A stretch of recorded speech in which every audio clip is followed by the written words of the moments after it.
Hello everyone, स्वागत है आप सभी का हमारे इस YouTube channel math and magic tips में। फ्रेंड्स, आज की इस वीडियो में हम लोग 10वीं कक्षा के मैथमेटिक्स का पढ़ने जा रहे हैं। ऐसा इम्पोर्टेंट वीवीआई 70 क्वेश्चन जो कि आपके मैट्रिक के बोर्ड परीक्षा के लिए काफ़ी इम्पोर्टेंट है। यदि आप इस मैट्रिक का एग्जाम दे रहे हैं और आपका भी टारगेट है 90 प्लस मार्क्स लाना, तो वीडियो को शुरू से लेकर अंत तक जरूर देखिएगा। इस वीडियो में जितना भी क्वेश्चन लिया गया है वो सभी के सभी क्वेश्चन एनसीईआरटी पैटर्न पे आधारित होगा और इसी प्रकार के क्वेश्चन आपके मैट्रिक के बोर्ड परीक्षा में पूछे जाएंगे। तो चलिए फ्रेंड्स, बिना समय गवाए पहला क्वेश्चन का सॉल्यूशन देख लेते हैं। है दोस्तों, जैसा कि आप सभी मोबाइल स्क्रीन पे पहला सवाल क्वेश्चन नंबर 1 को देख पा रहे हैं। पहला सवाल क्या कहता है कि एक आयताकार खेत का विकर्ण उसकी छोटी भुजा से 60 मीटर अधिक लंबा है। यदि बड़ी भुजा छोटी भुजा से 30 मीटर अधिक हो तो खेत की भुजा ज्ञात कीजिए। आइए हम आसान तरीके से ऐसे क्वेश्चनों को कैसे सॉल्व करते हैं आज की इस वीडियो में सीखने जा रहे हैं। तो सबसे पहले क्वेश्चन के अकॉर्डिंग क्वेश्चन जैसे जैसे कहा है वैसे वैसे क्वेश्चनों का सॉल्यूशन करेंगे। क्वेश्चन कहता है कि एक आयताकार खेत का विकर्ण। तो सबसे पहले हम लोग एक आयताकार खेत को बना लेंगे। इस प्रकार से होता है आयताकार खेत। उसके बाद में हम इसका नाम भी रख सकते हैं। चलिए यहाँ पे इसका नाम हम ये रखते हैं। यहाँ पे हो जाएगा बी और ये हो जाएगा हमारा सी और यहाँ पे हो जाएगा डी। इसमें एक विकर्ण भी कहा है, तो यहाँ पे ए को यदि हम सी से मिला देंगे तो यही हमारा विकर्ण हो जाएगा। उसके बाद में हम क्या करेंगे, क्वेश्चन में कहता है कि एक आयताकार खेत का विकर्ण उसकी छोटी भुजा से 60 मीटर अधिक है। देखिए, छोटी भुजा ये होता है, ये होता है विकर्ण और ये होता है बड़ी भुजा। छोटी भुजा तो मालूम नहीं है, तो इसीलिए यदि हम छोटी भुजा को x मान लें तो ये 60 अधिक है, यानी x प्लस 60 हो जाएगा। फिर कहता है यदि बड़ी भुजा छोटी भुजा से 30 मीटर अधिक हो। यदि बड़ी भुजा यानी ए बी छोटी भुजा से 30 मीटर अधिक हो, यानी जब हम इसे x माने हैं तो ये क्या हो जाएगा, x प्लस 30 हो जाएगा। तब कहता है कि खेत की भुजा ज्ञात करें। ये सभी खेत की AC, BC और AB ज्ञात करना है। तो हम क्या करेंगे, आसानी तरीके से लिखेंगे कि थेल्स प्रमेय से। तो दोस्तों, थेल्स प्रमेय क्या कहता है, थेल्स प्रमेय कहता है कि AB स्क्वायर, आइए यहाँ पे लिख लेते हैं कि AB स्क्वायर प्लस में होता है BC स्क्वायर बराबर ये होता है AC का स्क्वायर। तो यहाँ पे हम क्या करेंगे कि दोस्तों ए बी का मान लिख लेंगे। ए बी का मान यदि आप क्वेश्चन में देखेंगे तो ए बी एक्स प्लस 30 है ना, तो यहाँ पे एक्स प्लस 30 कर देंगे। इसका स्क्वायर है तो इसका स्क्वायर लिखेंगे। उसके बाद में बी सी का स्क्वायर, तो दोस्तों बी सी का मान एक्स है तो एक्स का स्क्वायर एक्स स्क्वायर ही हो जाएगा। उसके बाद में हमें चाहिए ए सी का मान। तो ए सी का मान यदि आप क्वेश्चन में देखेंगे तो एक्स प्लस 60 है, तो यहाँ पे हम एक्स प्लस 60 का स्क्वायर इस प्रकार से कर देंगे। उसके बाद में ए प्लस बी का फॉर्मूला तो आप सभी को मालूम होगा कि ए स्क्वायर क्या होता है दोस्तों, ए स्क्वायर प्लस होता है 2ab प्लस बी का होल स्क्वायर। तो यहाँ पे हम ए को x मानेंगे, यानी एक्स स्क्वायर प्लस 2 गुने एक्स गुने 30 प्लस हो जाएगा 30 का स्क्वायर। हमने क्या किया कि x प्लस 30 को a प्लस बी वाले फॉर्मूला पे तोड़ दिए हैं। इसके बाद में प्लस में एक्स स्क्वायर था, उसे सेम टू सेम हमने यहाँ पे लिख दिया है। यहाँ पे देखेंगे तो x प्लस 60 का होल स्क्वायर दिया गया है। फॉर्मूला होता है ए स्क्वायर यानी एक्स स्क्वायर प्लस में होता है 2ab यानी 2 गुने ए का मान x गुने बी का मान 60 प्लस बी का स्क्वायर यानी होता है 60 का स्क्वायर।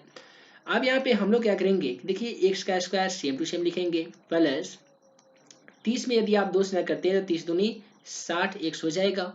फिर प्लस 30 का स्क्वायर कीजिएगा तो ये आपका 900 हो जाएगा। इसके बाद में plus x square same to same लिख दीजिए और बराबर में है दोस्तों एक्स स्क्वायर प्लस में देखिए 60 में यदि आप 2 से ना करते हैं तो 60 दूनी 120 एक्स हो जाएगा प्लस 60 का स्क्वायर, तो 60 का स्क्वायर 6 3600 यानी आपका 3600 हो जाएगा। उसके बाद में आसान तरीके से आप क्या करेंगे कि देखिए यहाँ का जो प्लस एक्स स्क्वायर दिख रहा है और ये भी प्लस एक्स स्क्वायर है, तो इधर वाला प्लस यहाँ पे आके माइनस में हो जाएगा, तो आप दोनों को आसानी तरीके से कटा ही सकते हैं। अब यहाँ पे देखिए आपको क्या प्राप्त होगा, तो एक्स स्क्वायर प्लस में यहाँ पे 60x है और यहाँ पे है प्लस में 120x। यदि प्लस 120x इधर आएगा तो माइनस 120x हो जाएगा, यानी 60x में से 120x जब घटेगा तो क्या हो जाएगा, माइनस 60x होगा। उम्मीद है आप सभी को समझ में आ रहा होगा, माइनस 60x। उसके बाद में देखिए जरा प्लस 900 है, यहाँ पे है प्लस 3600, तो जो यहाँ पे जो 3600 प्लस में दिख रहा है बराबर किधर आकर ये माइनस 3600 हो जाएगा। तो 900 में से यदि आप 3600 को माइनस कीजिएगा तो आपका ये होगा -2700, बराबर में यहाँ पे 0 हो जाएगा। इतना लिखने के बाद में आप आसानी तरीके से इसका मूल ज्ञात कर सकते हैं। मूल कैसे ज्ञात करना है, तो इसके लिए सबसे पहले डी ज्ञात करते हैं। फॉर्मूला होता है बी स्क्वायर माइनस 4ac। दोस्तों बी का मान देखिएगा तो यहाँ पे -60 दिया गया है, तो -60 का इस प्रकार से स्क्वायर कर दीजिए। उसके बाद -4 गुने ए का मान, तो ए का मान यहाँ पे कुछ भी ना होने के कारण ए का मान हम लोग 1 लिखेंगे। उसके बाद सी का मान देखिएगा तो -2700 है, तो यहाँ पे -2700 को सेम टू सेम लिख दीजिए। उसके बाद में यहाँ पे दिया गया है -60 का स्क्वायर। आप सभी को बता दें कि 60 का स्क्वायर 3600 होता है, तो आप यहाँ पे 3600 लिखेंगे। यहाँ पे भी माइनस है और -2700 है, यानी यहाँ पे भी माइनस है, तो माइनस और माइनस मिलकर प्लस हो जाएगा। उसके बाद में यदि आप 27 में 4 गुना करते हैं तो 10,800 हो जाएगा, तो यहाँ पे 10,800 हम लिख देंगे। अब 3600 में 10,800 को जोड़ना है तो ये 14,400 हो जाता है। इस प्रकार से हमने डी का मान आसानी तरीके से ज्ञात कर लिया है। अब यहाँ पे हम लिखेंगे मूल बराबर, मूल का फॉर्मूला दोस्तों -b प्लस माइनस √d/2a होता है। अब हम यहाँ पे क्या करेंगे कि माइनस इंटू बी का मान ऑलरेडी माइनस में है, कितना है दोस्तों, तो यहाँ पे -60 है, तो आप यहाँ पे -60 लिखेंगे प्लस माइनस √d का मान, तो दोस्तों डी का मान 14,040 है, तो 14,400 है, तो यहाँ पे 14,400 हम लिख देंगे। उसके बाद में 2a यानी 2 गुने ए का मान, ए का मान तो कुछ भी नहीं था, तो हम यहाँ पे 1 मान लेंगे। देखिए माइनस और माइनस मिलकर ये +60 हो जाएगा, प्लस माइनस 14,400 का वर्गमूल कितना होता है, तो आप कहेंगे सर 120 होता है। और नीचे 2 में यदि हम 1 से ना कर भी देते हैं तो 2 हो जाएगा। इस प्रकार से हमने मूल भी ज्ञात कर लिया है। अब हमें चाहिए x का मान, तो यहाँ पे देखेंगे तो प्लस में है और माइनस में है। आप सभी को मालूम होगा कि अल्फा में प्लस लिया जाता है, तो वहीं पे बीटा में माइनस लिया जाता है। तो हम अल्फा में प्लस लेते हैं, यानी लिखेंगे 60 + 120/2। तो आइए लिख लेते हैं 60 + 120/2। इससे क्या होगा कि 60 में 120 को ऐड कर लेंगे तो ये 180 हो जाएगा। इसमें 2 से भाग लगा देंगे तो 90 मरतबे कट जाएगा। इससे हमें ये पता चलता है कि x का जो मान है वो कितना आ गया है, 90 आ गया है। तो विकर्ण x + 60 था, तो कर देंगे 90 + 60, तो कितना हो जाएगा 150। और बड़ी भुजा x + 30 था, तो x का मान 90 आया है। 90 में 30 को ऐड कर देंगे तो इस 120 जाएगा। इस प्रकार से हमने पहले वाले सवाल का ए बी बी सी और ए सी आसानी तरीके से ज्ञात कर लिया है। आइए फ्रेंड्स इसी प्रकार से अगला सवाल का सलूशन हम लोग देख लेते हैं। और ये भी सवाल मैट्रिक के एग्जाम पेपर में 5 नंबर में पूछे गए थे। सवाल कहता है कि 3 वर्ष पूर्व यानी 3 वर्ष पहले रहमान की आयु का व्यतक्रम और अब से 5 वर्ष बाद रहमान की आयु का व्यतक्रमों का जो योग है वो 1/3 है। तो रहमान की आयु ज्ञात कीजिए। आइए जान लेते हैं कैसे क्वेश्चनों का सॉल्यूशन कैसे करते हैं। सबसे पहले यहाँ पे हम लोग लिखते हैं कि जब हम इसका हल करेंगे तो लिखेंगे कि माना कि किसकी आयु दोस्तों, तो रहमान की आयु, माना कि रहमान की आयु बराबर हमने x माना है। अब हम प्रश्न से चलेंगे तो प्रश्न हमारा क्या कहता है कि 3 वर्ष पूर्व, तो यहाँ पे लिखेंगे 3 वर्ष पूर्व यानी 3 वर्ष पहले। याद रखिएगा आयु में जब भी पहले की बात की जाती है तो माइनस में लिखी जाती है, बाद में बात की जाती है तो प्लस में लिखी जाती है। तो कहता है 3 वर्ष पूर्व यानी x - 3। फिर से कहता है कि आयु का व्यतक्रम और अब से 5 वर्ष बाद, तो यहाँ पे लिखेंगे कि 5 वर्ष बाद, तो ये वाला तो प्लस में होगा यानी 1 + 5 हो जाएगा। अब आयु का व्यतक्रम कहता है, याद रखिएगा व्यतक्रम किसको बोलते हैं, तो किसी भी संख्या को उल्टा लिख देना व्यतक्रम कहलाता है। यदि x - 3 का व्यतक्रमों की बात करें तो ये 1/x - 3 हो जाएगा। x + 5 की व्यतक्रमों की बात करें तो 1/x + 5 हो जाएगा। x का व्यतक्रमों की बात करें तो 1/x जाएगा। उम्मीद है आप सभी समझ ही गए होंगे। अब आइए यहाँ पे अकॉर्डिंग टू क्वेश्चन के अनुसार हम क्वेश्चन को सोल्यूशन करते हैं।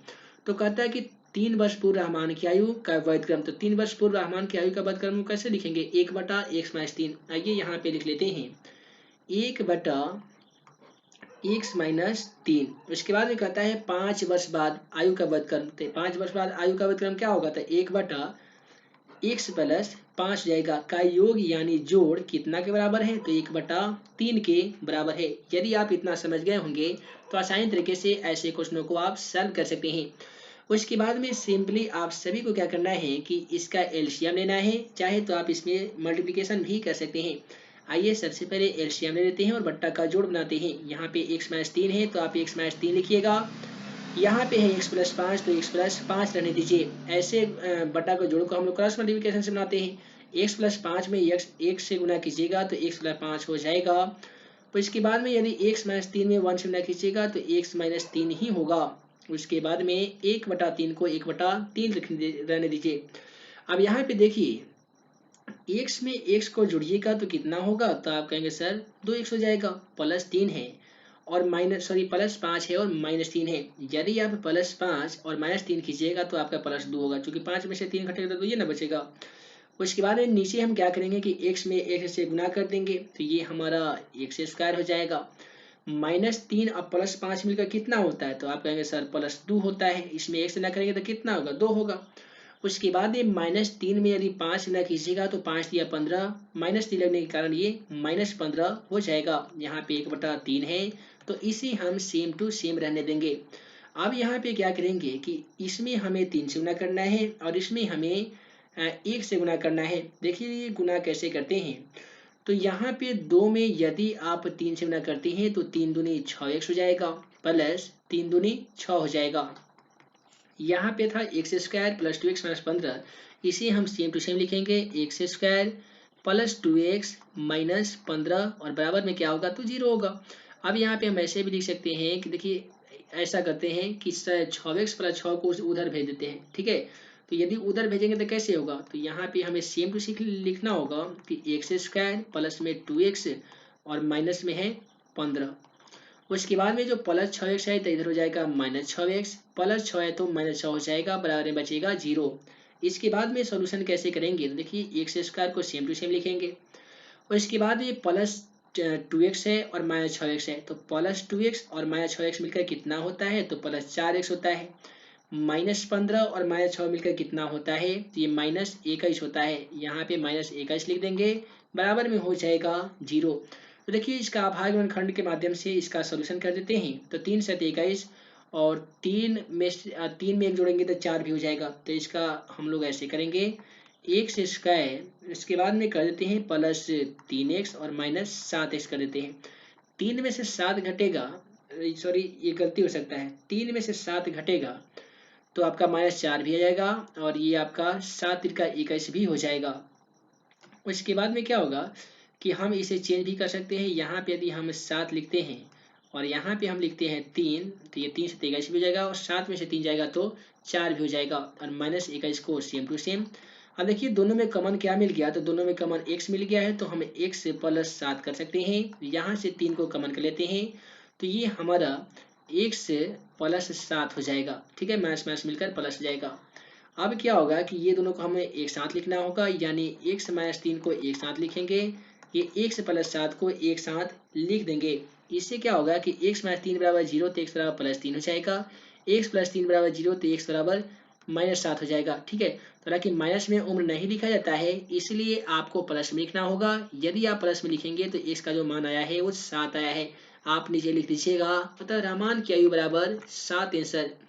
उसके बाद में इसी प्रकार से अगला सवाल क्वेश्चन नंबर 5 को देखिए। क्वेश्चन नंबर 5 कहता है यदि किसी संख्या, देखिए दोस्तों क्या कहता है कि यदि किसी संख्या और उसके व्युत्क्रमों का योग 10/3 है तो संख्या ज्ञात कीजिए। ऐसे क्वेश्चनों का सॉल्यूशन कैसे किया जाता है, तो कहता है कि यदि किसी संख्या, मानते हैं कि कोई संख्या x है, इसका व्युत्क्रम, तो संख्या x का व्युत्क्रम क्या होगा, तो 1/x होगा, का योग यानी जोड़ 10/3 के बराबर है, तो हम 10/3 के बराबर कर देंगे। आइए इसका सॉल्यूशन करेंगे, बट्टा का जोड़ बनाएंगे तो 1 और x का एलसीएम x हो जाएगा, क्रॉस मल्टीप्लिकेशन कर देंगे, x में x से गुना करेंगे तो ये x² हो जाएगा, 1 में 1 से गुना करेंगे तो 1 हो जाएगा।